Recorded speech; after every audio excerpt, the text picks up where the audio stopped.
The ministry has approximately 160 persons employed. 35 of those individuals are ranked at mid to senior management. 72 persons are ranked as technical officers. 22 persons serve as clerical, secretarial, and support staff, and 25 persons serve in maintenance and general service support roles. The ministry is headed by a permanent secretary who is an appointed public officer, and its political agenda is represented by a minister of cabinet, which is appointed by the Governor General on advice of the Prime Minister. The Ministry of Youth, Sports and Culture was established in 1974, approximately 44 years ago. It was mandated by an Act of Parliament, the Ministry of Youth, Sports and Culture Act of 1974, and its role is to coordinate political programs related to youth, sports, and cultural development in the Bahamas. The Ministry of Youth, Sports and Culture has three main divisions: the Youth Division, Cultural Affairs Division, and the Department of Sports. Additionally, the ministry has under its portfolio 4 quasi-departments, namely the National Sports Authority, the Clifton Heritage Authority, the Antiquities, Monuments and Museums Corporation, also known as AMMC, and the National Art Gallery of the Bahamas. The vision of the Ministry of Youth, Sports and Culture is an active nation with a culturally strong identity and empowered youth, while its mission is to provide all people in the Bahamas with access and opportunity through programs and services designed to positively contribute to all aspects of youth development, sports and recreation, and the Bahamian culture for an enriched quality of life. I'm John Darville. And I'm Ingrid DeVoe. And I'm Jessica Ferguson. And this presentation will feature an organizational communication assessment and professional development training agenda for the Ministry of Youth, Sports and Culture. Effective communication is important for the development of an organization. It is something which helps the managers to perform the basic functions of management: planning, organizing, motivating, and controlling.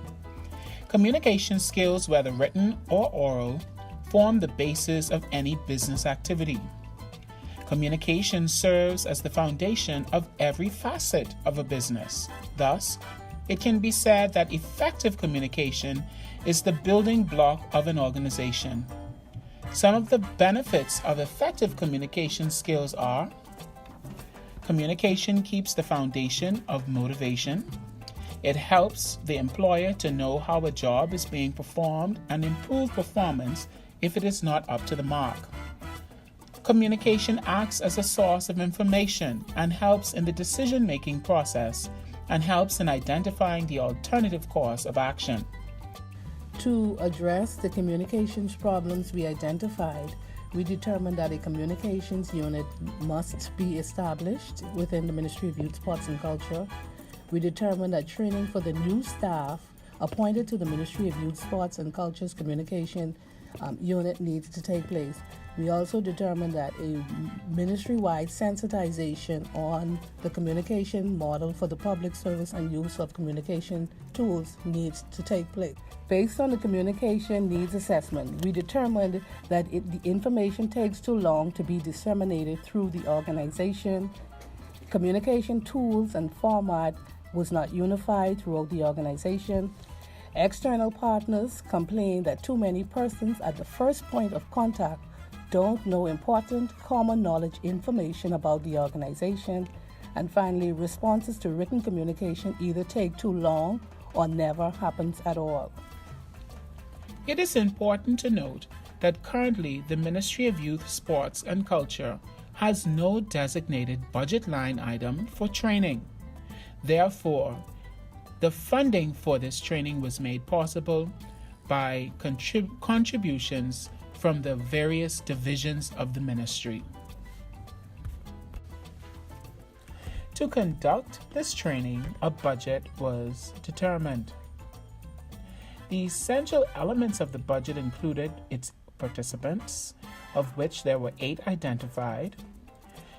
We determined that the training will be conducted over a 4-day period, and each day the sessions would be conducted for a period of 4 hours. As a component of the budget, we determined that facilitators would be paid an hourly rate of $200. There were 4 facilitators engaged for the sessions, each facilitating for a period of 4 hours per day, which amounted to $3,200 in facilitator stipends. The training manuals were purchased and otherwise assembled at a rate of $50 per manual per course. And for 8 participants, those manuals required an investment of $1,600. Stationery supplies such as notepads, pens, flip charts, markers, sticky notes, tape, prizes, and other miscellaneous items were budgeted at $500. Refreshments were secured at a rate of $12 per person per day for the 4-day period, and for our 8 participants, the investment was $384. Items such as the training hall rental and electronic supplies such as a laptop, speakers, projector screen, podium, and microphones were already assets of the ministry. Therefore, those required no additional financial exposure. The cost to facilitate this 4-day training was some $5,684. As for the training methodology, the sessions will be conducted in a classroom-styled, mixed presentation format. This will include group discussions, role plays, interactive lectures, demonstrations, and group assignments and presentation. Of the training needs identified, the training for the new staff of the new communications unit is priority. Of the 2 sessions identified, this one was selected as priority because a part of their new job description would be to sensitize the wider ministry staff on the key areas identified in the SWOT analysis.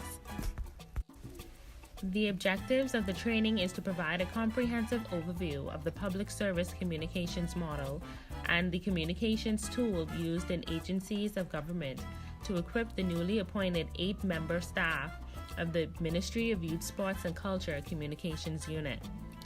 This will be accomplished in a 4-day training session featuring 1. Orientation on the history and the structure of the ministry. 2. Basic public service communication protocols and standards. 3. Public service communication tools and their usage. And 4. Integrating social media platforms for external partner. Day 3 will focus on public service communication tools and their usage. This would include the appropriate format for minutes, memorandum, letters, emails, and etc. And when should they be used. This will also include appropriate greetings and closures, timeline for responding to communications, and protocols for signatories.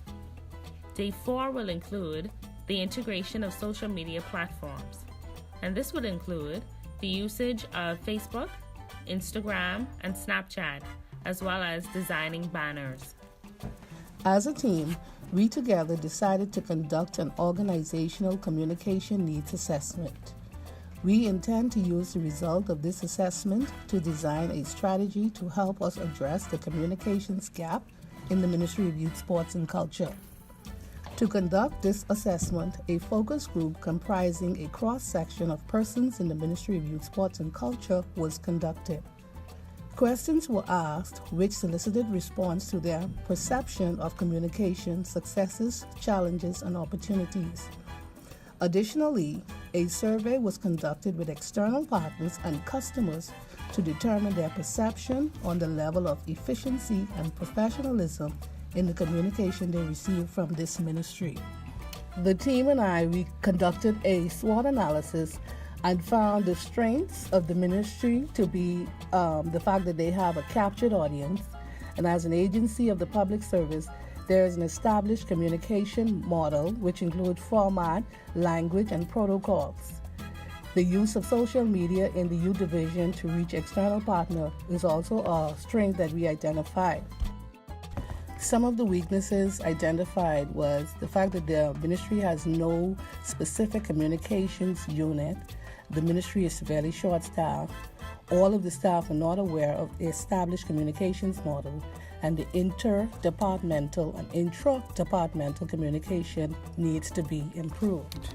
We identified several opportunities in the SWOT analysis, and they include the established public service accredited model for the creation of a communications division in any agency of government, the training program for staff to acquaint them on proper public service communication model, and the global use of social media to reach external partners and keep the public informed for all divisions of the ministry and not just the youth division. The threats include the demoralized staff who may not value the need for training. The size of the organization may impact the authenticity of the messages being transmitted, and the geographical makeup of the organization, for example, a number of satellite stations. Taking into consideration the theory of classical management and the bureaucratic theory, it is very evident that this theory is associated with the Ministry of Youth, Sports and Culture as a public service agency. In the context of communication and the management of communication, information, and data, the ministry as a public service agency has a set of predetermined policies and procedure when we consider communication. For example, in a letter, there are specific markings that would link to files, previous discussions, and paper trails on any particular matter that may arise in a particular piece of communication. When emailing, as an example, there is a particular protocol. For example, in the signature of a letter, there are particular protocols regarding who has specific authority at specific rank and tenure in the organization, thus possessing authority to sign on behalf of the head of an organization.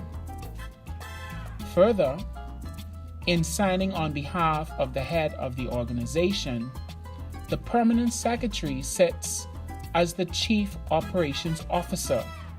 Therefore, it is with the permanent secretary's allowance that every single member of staff with that authority sign on her or his behalf. Using one theoretical approach from the text as a framework to assess the ministry's organizational communication behavior, we've realized that the theory of classical management was spot on in addressing the organization's communication problems and enhancing the future communication efforts.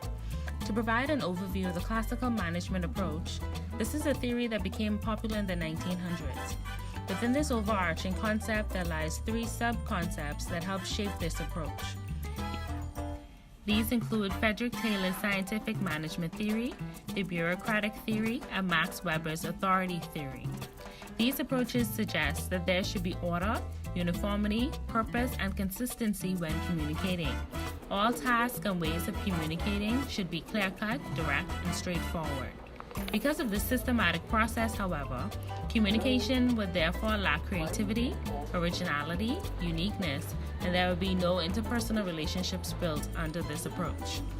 Some may view this as red tape and inefficient, but to these theorists, the classical management approach was about division of labor, establishing rules and procedures, formal communication, hierarchy of authority, and creating an impersonal environment.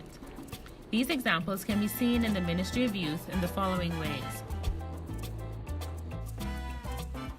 All in all, the general school of thought is that once the ministry's communications unit is established, they would be able to be the champions of rebranding and causing there to be a reform in the way the staff, the ministry as a whole, and our external partners view the communication process, which support the programs and policies and their successive execution as the Ministry of Youth, Sports and Culture.